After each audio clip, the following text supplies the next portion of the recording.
you could raise your hands, we'll bring the mic holders over to you, and please direct your question to Coach. Welcome to today's press conference. We're going to start out with Defensive Coordinator Robert Livingston. Coach, you want to make an opening statement? Yeah, I just want to thank everybody, obviously, for being here today. The Alamo Bowl itself, for having us. City of San Antonio has been great. We've been here 3 days. It's a phenomenal place to come. I have 4 young children with me, so God knows we've seen the sights and sounds of San Antonio, and just very grateful to be here and excited for the game. So with that, any questions? One more thing, I'm sorry. Our football operations staff has done a phenomenal job. So Reg Calhoun, Taisha Stewart, Ms. Ty, TA, all those guys, they make the whole thing go. So we just show up for lunch, and God knows how much work has been put into it and getting to UTSA and all that stuff. So really a special shout out to those guys. They make everything roll easy. So with that, any questions? Go front on the end, please. Hi, Coach. Good to see you. Hey. You had spent so much time in the NFL before taking this job. What has the pageantry around Bowl Week been like for you to experience with your family? Yeah, it's been a long time. I was fortunate enough. We were in the Liberty Bowl when I was at Vanderbilt, so no airplane. The drive from Nashville to Memphis was pretty easy. But it's been a great week. Again, that's the special part about being back in college is the family environment. And so to have my kids around with the bowl practices being when the kids are out of school, they get to show up and go to practice. And that's really why you do this, right? You invest so much into these young men on the team. To show them role models that you're around every day, and the cams and people like that. It's a special thing. So it's been a great journey. It's been a great trip for us, and just excited for Saturday.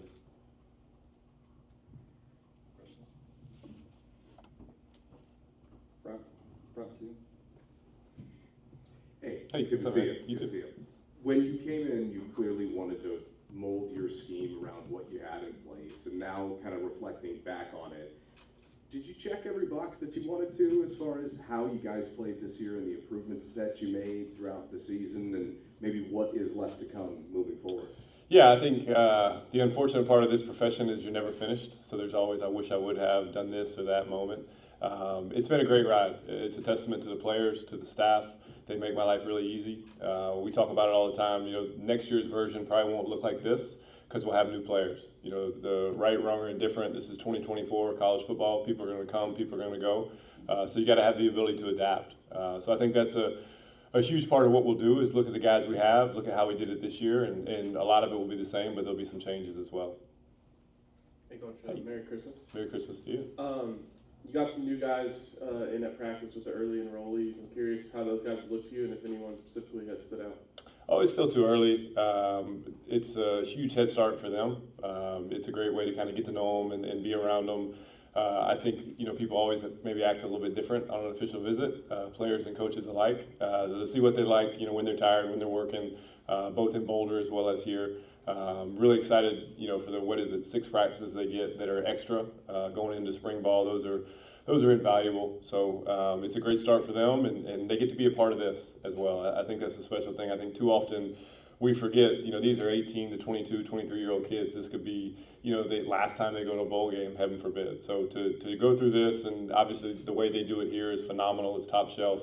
So to be a part of this is really special. What about those practices are so invaluable for those guys to have that 6 practice head start? Well, I think the best way to think about it is you go from playing in the state championship game, and then 4 days later you're going versus Travis and Shedeur. So that's probably a little bit different in itself. You recruit kids that you hope will come in and play right away, and then they get thrown in the fire with guys that have been doing it for 3 or 4 years and in the system for this year alone. So it's a way to see them, kind of how do they learn? How do they retain knowledge? Can they make adjustments? How do they adapt when they fail? How do they adapt when they have success? So those are all things that hopefully you have a feel for, and then once the spring ball rolls out, you'll know exactly where you stand. Hey, Coach. Hey, what's up, man? You was mentioning your NFL experience, Adam, but clearly a very different experience postseason here as opposed to postseason in the NFL, where you go right from regular season.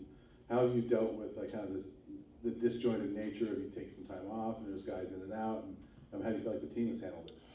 Yeah, I thought Coach Prime laid out a great schedule. The players kind of got to get away for a little bit. It gives us as a staff the first 2 days. Defensively, we just kind of did some self-scout stuff.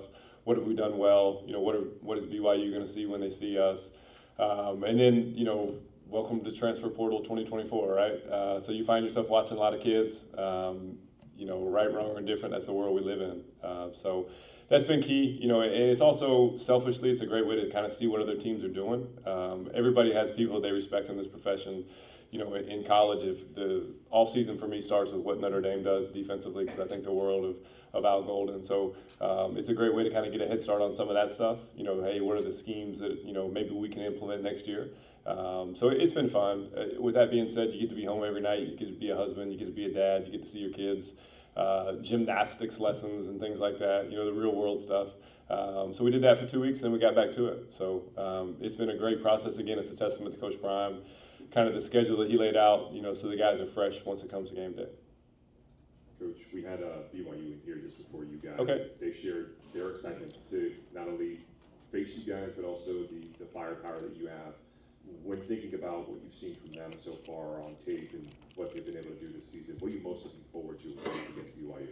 Yeah, I think the best compliment you can give them is, you know, you feel them every time they play. You know, there's a real attitude with how they play. They play connected football. Obviously, they run the heck out of it. They do a great job. They're physical on all levels. You know, the quarterback's a great athlete. And, you know, I know talking to their head coach, it seems like we've had like 6 crossover games. So I feel like I've watched them, you know, play a lot. And they play hard. God knows they play hard. So it'll be a great challenge. Again, it's a phenomenal venue, Saturday night. You know, where else would you rather be?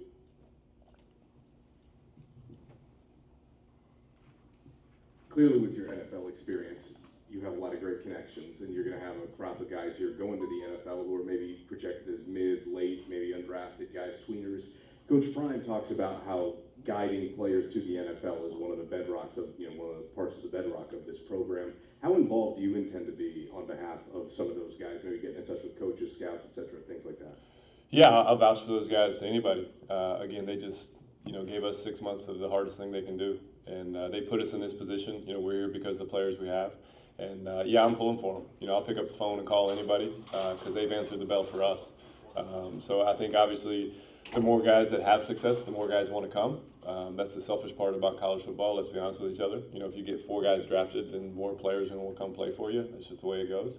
So no, we've got some phenomenal young men that I think have bright futures on the next level. What are the keys for guys like Vontae and Shane and Shiloh and Cam and players of that ilk to make an impression and to capitalize on these next couple of months, being a coach that has seen that and what you were looking for? What's important for those guys to handle this time of year? Yeah, you know, I think it starts, at least myself personally, you know, when you're going to scout a player for the draft, you know, the first thing you do is you watch their last game because that's the last exposure you have. And then from there you go to an all-star game, watch the one-on-ones, do all that stuff, and then you get into the season. So as I've told those guys, you know, they still got everything out in front of them. You know, you go out there, if you're Shiloh or if you're Cam and you have a couple interceptions and a bunch of tackles, then you got somebody's interest, and it goes from there. And then once they get their foot in the door, it's all about what you do with your opportunity. You know, if you're playing 5 plays in the third preseason game, or if you're the PP, or if you're the L1 and you make a play, you're going to get noticed. You know, that's the next phase of this journey is what do I do with my opportunities? And if you're undrafted, you probably don't get as many as the first round pick. That's just what it is, right? So just make the most of what you can and go from there. Hey Rob, I remember you said a couple weeks ago in Boulder when we talked to you about part of the appeal of this job was building something from the ground up. Mm-hmm. And obviously today you mentioned, you know, there's going to be different personnel next year on the defensive side. What's kind of the balance for you as a coordinator in trying to set the standard of what you expect out of your defense while also trying to reinvent yourself based off of your personnel and the guys you have year in and year out? Yeah, you know, to me, stats are cute and people talk about them a lot, but at the end of the day, the only thing that matters is points, right? So yards don't equal points for us. If we can play great situationally, so that's third down, that's red zone, and we keep the points low, then that's what we want to do. In terms of, you know, the standard, you know, you want to be able to feel us. That's what we've always talked about. I think we've all watched a game where the defense is flying around and you find yourself almost cringing when somebody cuts back. That's who we want to be. We want to be the hardest playing team that you can.